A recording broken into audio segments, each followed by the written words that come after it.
Estamos aqui com mais um programa É Tudo Questão de Atitude. E a minha intenção é sempre levar até você informações sobre coisas que acontecem na história da humanidade, sobre o que está acontecendo na atualidade e como essas informações, sempre passadas através de especialistas, podem te ajudar a viver uma vida melhor. E hoje quem vai conversar com a gente é o Raul Alves, ele é professor e também grupo do GPEM, da Unesp. O GPEM é grupo de estudos que tem um foco em educação moral. Ele vai explicar para a gente.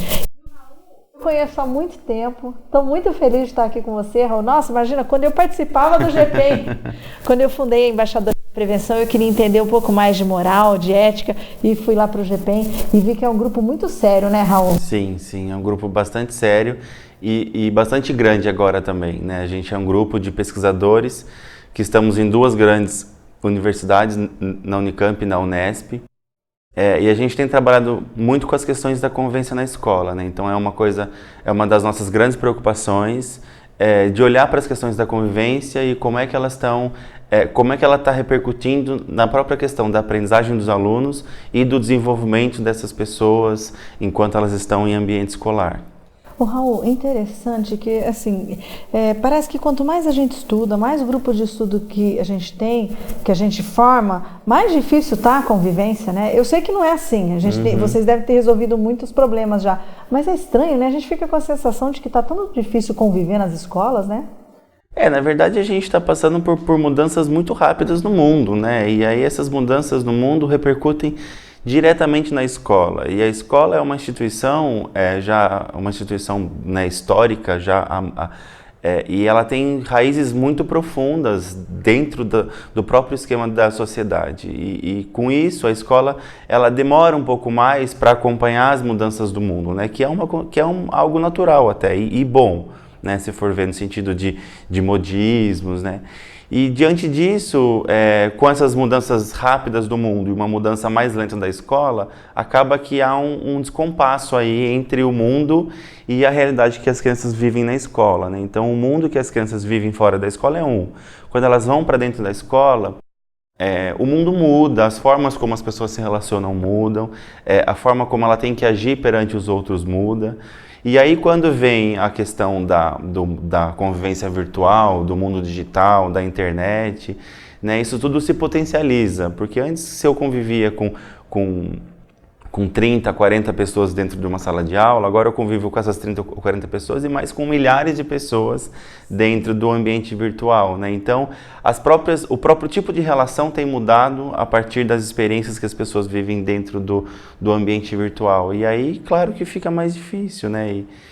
E tem o ponto que as relações humanas são instáveis, né? E a gente nunca pode ter fórmulas e maneiras corretas, porque relação humana é relação humana e é diferente a cada minuto que a gente vive, né? Vai ser sempre muito complexo, bagunçado. Sempre. E a tua especialidade, hoje o teu estudo é tudo focado no bullying. No bullying, nas formas de diagnóstico, e prevenção e intervenção.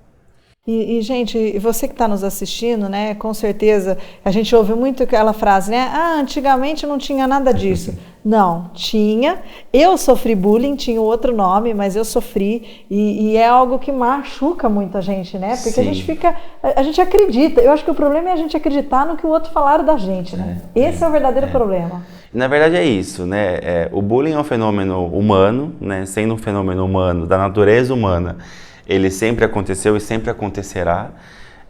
A questão é que essa terminologia ela é de uma certa forma recente aqui no Brasil, né? Os primeiros estudos de bullying aqui no Brasil são de 2005, então historicamente, cientificamente é muito recente.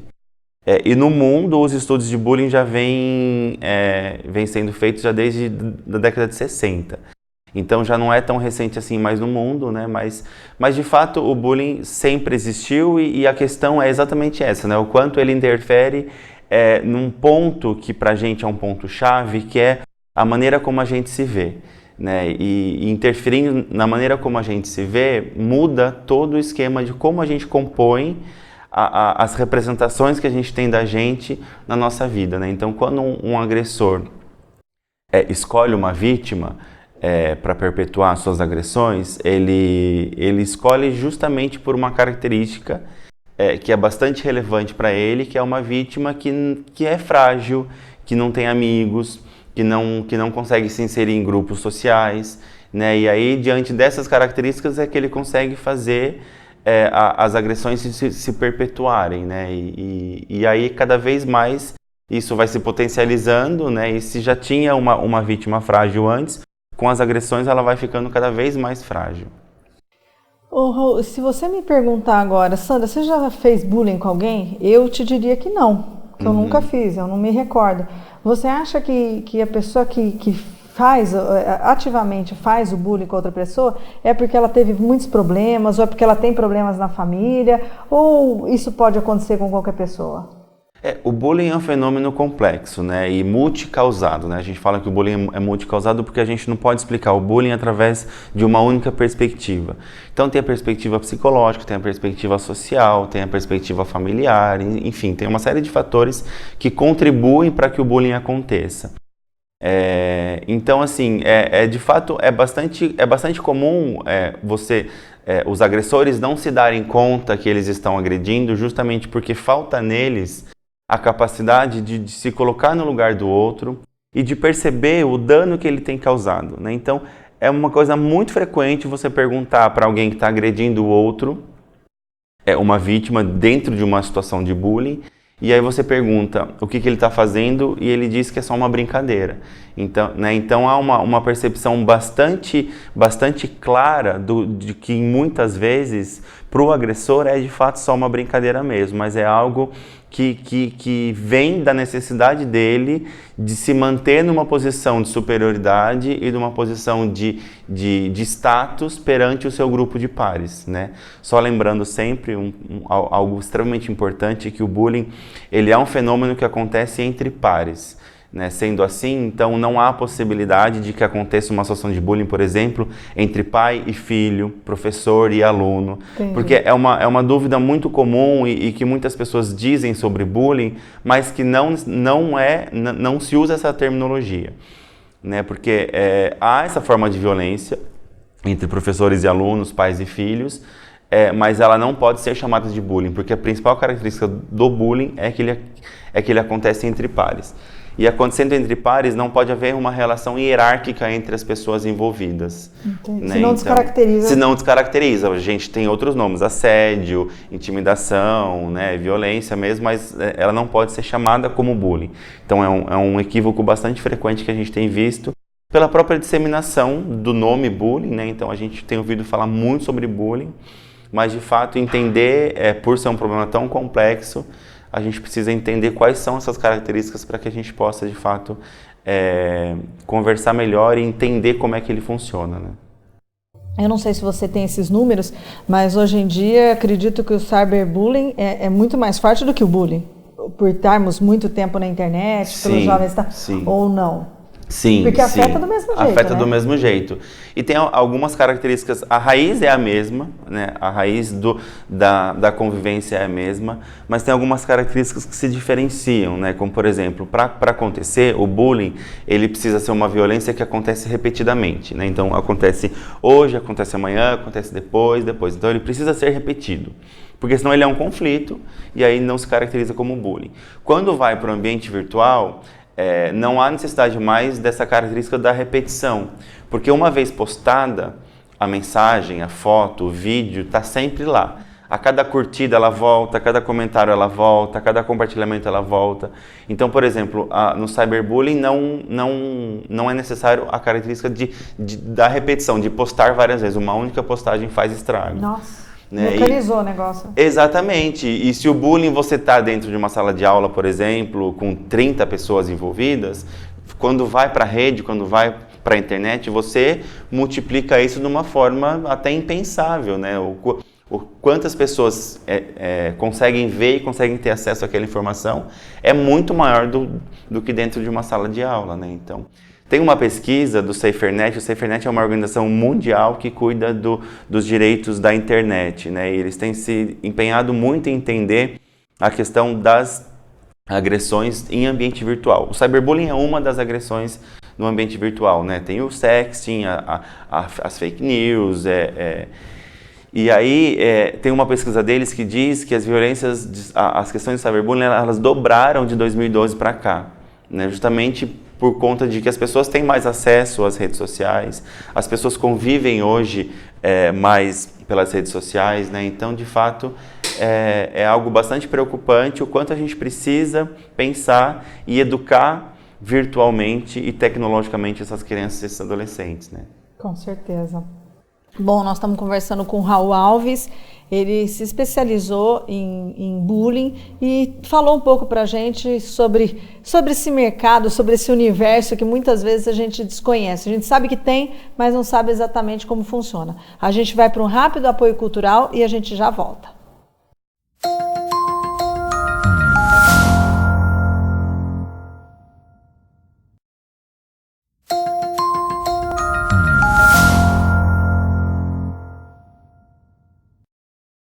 Eu estou aqui com o Raul Alves, no programa É Tudo Questão de Atitude, e a gente está falando sobre bullying. A gente até agora falou do problema, que é algo que realmente afeta muito os jovens, afeta muito as pessoas. Tem o cyberbullying, que agora com a internet mecanizou, ficou um pouco mais fácil você realmente vivenciar o bullying, ou vivenciar fazendo bullying, ou recebendo bullying. Só que nessa segunda parte, eu sempre falo, sabe, Raul, a gente tem que pensar na solução também, porque senão a gente foca no problema, mas tem tantos pensadores, tem tantos pesquisadores pensando na solução, e eu queria que você trouxesse um pouco do teu conhecimento na tua tese de mestrado. Na verdade, a gente tem muitos estudos, né, que analisam a natureza do bullying, como ele se forma, como ele acontece, né, e a gente tem uma crescente agora nos estudos que tem mostrado quais são as possibilidades de ações quando o problema está instaurado, né. Então a gente tem nessa questão duas possibilidades, né, uma possibilidade interventiva, que é quando o bullying já acontece, e uma possibilidade preventiva, que é como é que a escola, ou como é que a gente pode se locomover para que a gente consiga evitar que situações como essa aconteçam. Só lembrando que a gente nunca vai conseguir extinguir com o bullying, né? Então o que a gente tem que olhar, o que a gente tem que fazer é como a gente está conseguindo uma melhora da convivência nesse ambiente, porque quanto melhor é a convivência, menos fatores de risco existem para que o bullying se perpetue, né? Então a gente sempre olha para a questão da melhora da convivência paralelo ao combate, né, e às intervenções diante de uma situação de bullying quando ela acontece. Uhum. E aí, nas situações interventivas, então, a grande questão que a gente tem que pensar é o quanto há um desequilíbrio de poder entre agressor e vítima, né? E como há esse desequilíbrio, sendo o agressor algo que detém muito mais poder, muito mais status do que a vítima, colocá-los frente a frente para que aconteça uma mediação, por exemplo, é algo inviável, justamente por conta de que a gente não vai resolver o problema, porque quando há esse... Eu sempre brinco que é a mesma coisa de você colocar, você sentar na frente do seu chefe e dizer algumas verdades para ele, você não vai ter condições de... Você só vai ficar preocupado porque você vai ser mais vítima. Exatamente, mesmo né? Porque você tem essa memória, né? De tudo que aconteceu, né? Exatamente. Então, assim, a mediação não é um caminho, né? Justamente por conta dessa característica. Então, o que a gente tem proposto, né? Estudado que a intervenção tem que acontecer de forma individual. Então, eu me reúno com a vítima primeiro, separadamente eu me reúno com o agressor, e essas reuniões, essas conversas têm objetivos específicos, né? Então, se eu tenho uma vítima que é frágil, eu preciso que nesses encontros eu dê conta de fortalecer a vítima, à medida que ela consiga caminhar para que ela possa dar um basta nessas agressões, né? Então a vítima tem que se fortalecer para que ela consiga superar essa condição de fragilidade e dar um basta nessas agressões. Para o autor, para o agressor, tem um ponto que, como falta nele a sensibilidade de perceber o dano que ele tem causado na vítima, eu preciso ter algumas estratégias, algumas ferramentas para desenvolver nele essa sensibilidade, para que ele consiga se colocar no lugar do outro, para que ele sinta empatia, para que ele tenha uma reciprocidade, para que ele entenda que essa ferramenta que ele está usando para se ver como valor não é a ferramenta adequada. Existem outras possibilidades para que ele possa se ver como alguém de valor. quando ele ajuda outra pessoa, quando ele compartilha, ou mesmo tirando boas notas pelos estudos, enfim, tem uma série de maneiras que ele pode adquirir a boa imagem perante o grupo, que não usando de forma da violência, né? Então, que sensacional isso, hein? Eu acho que foram muitos e muitos anos de estudo para chegar a essa conclusão de que colocar um frente ao outro realmente... Porque agora, ouvindo você falar, faz todo sentido. Você fortalece as debilidades de cada um e chega um momento que eles vão se falar? Sim, se a vítima optar por fazê-lo. Sempre a voz final e quem dá a possibilidade de que eles se encontrem é a vítima. Então, porque essas entrevistas, esses encontros acontecem ao longo do tempo e demora um tempo para que a gente atinja esses objetivos, né? E se chega um momento que a vítima está totalmente fortalecida e ela consegue, e ela diz que ela tem coragem, que ela consegue se colocar frente a frente com o agressor, esse momento acontece. Se ela chegar à conclusão de que ela não está preparada e ela não quer esse encontro frente a frente, ele não acontece. Então, quem sempre dá a possibilidade para que isso aconteça ou não é a vítima, porque o termômetro está nela, né, do quanto ela está fortalecida o suficiente para se encontrar com o agressor ou não.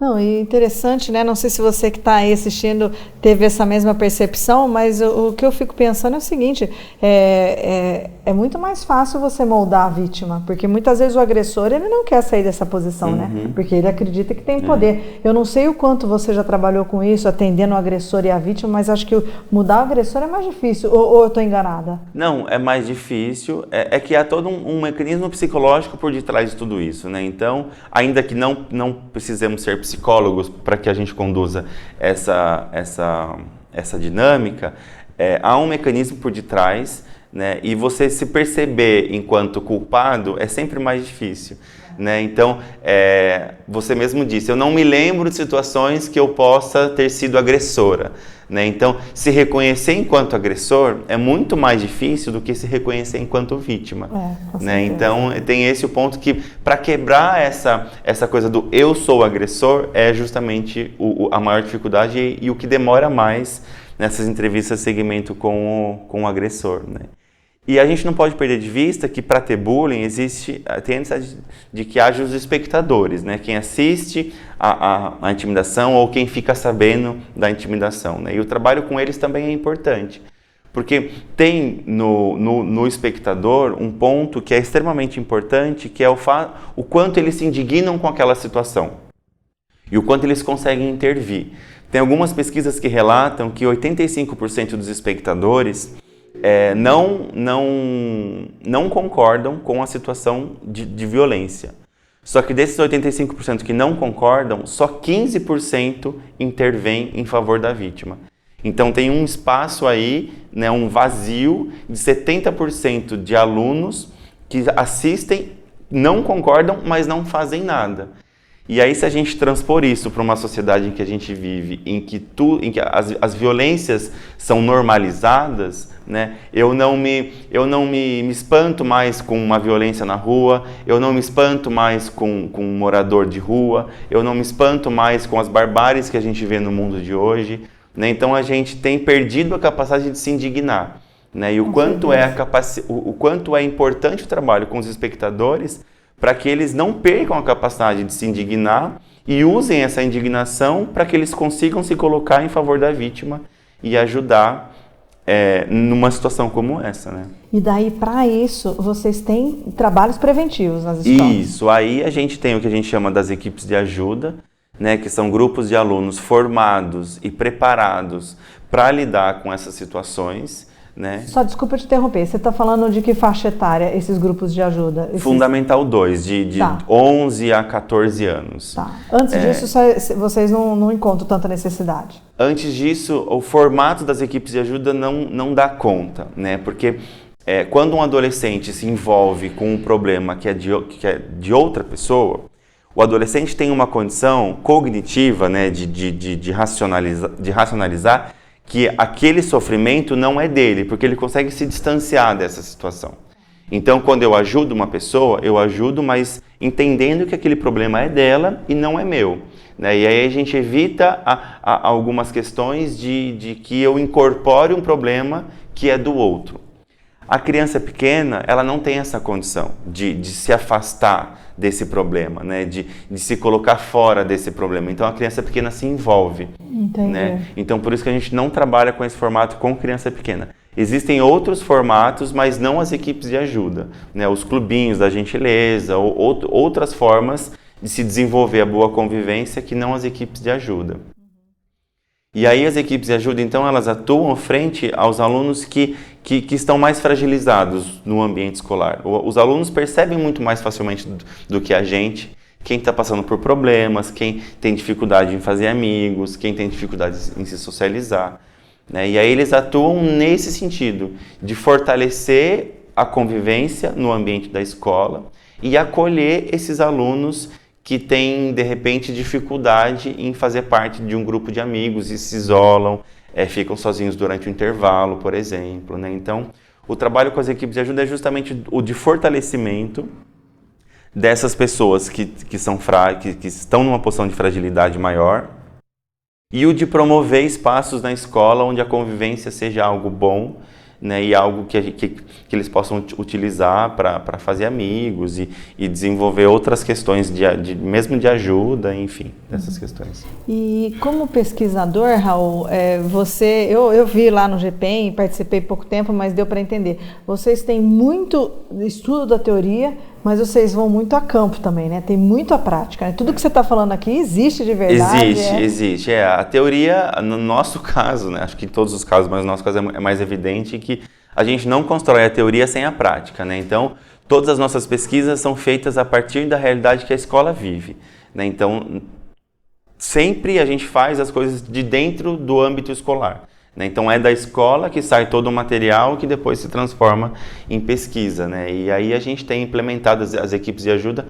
Hoje, acho que a gente está com mais de 30 escolas por todo o Brasil que tem esse formato de sistemas de apoio implantados e funcionando. Né? Já há 3 anos que esse formato tem sido sustentado numa realidade de escola brasileira. Parabéns! Obrigado. Muito obrigada pela sua participação. O programa já chegou ao fim e eu fiquei muito feliz do Raul estar aqui com a gente. É impressionante o teu poder de responder com clareza. Acho que ficou muito claro, né? Muito fácil da gente entender. É você que está aí nos assistindo. E as coisas demoram para acontecer, mas olha quanta notícia boa a gente tem para informar, né? 3 anos, o que é 3 anos em toda essa cultura que já existe no Brasil, né? Então, as coisas vão acontecendo aos poucos e com certeza a gente vai melhorar a sociedade. Agradeço muito a participação. A gente poderia ficar aqui por horas falando. É um tema bastante complexo, né? E que, não sei se vocês perceberam, mas eu sou apaixonado por isso. Sim. Então, a ideia é que a gente possa, então, quanto mais disseminar essa informação, melhor, né? Sim. Porque é a saúde mental e é a boa relação desses jovens que precisam tanto hoje em dia disso, né? Então, a ideia é que quanto mais disseminar essa informação, para eles, melhor é. Com certeza. Obrigada pela sua participação e a você que nos assistiu, eu te espero no próximo programa. Até lá!